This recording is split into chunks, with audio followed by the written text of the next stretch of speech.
আসলে ভাষা নাই, খুবই খুশি আমরা।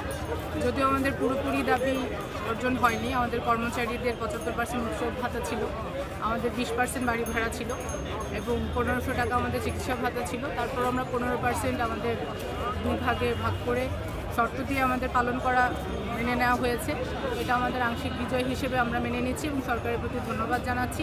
এবং এখানে যারা আমাদের ছিলেন, সকল শিক্ষক মণ্ডলী, সারা বাংলাদেশ থেকে যারা এসছেন, সকল রাজনৈতিক দল যারা আমাদের সমর্থন করেছেন, সকল শিক্ষার্থী যারা আমাদেরকে সমর্থন করেছেন, মোট কথা আপামর জনসাধারণ সবার কাছে কৃতজ্ঞ এবং ভালোবাসা জানাচ্ছি সবাইকে আমাদের এই আন্দোলন সফল করার জন্য।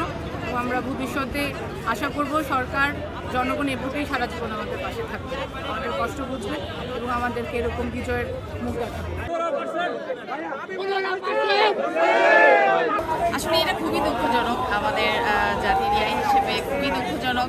কারণ বিশ্বের অন্যান্য দেশে কিন্তু শিক্ষকদের মর্যাদাটাই সব থেকেই বেশি।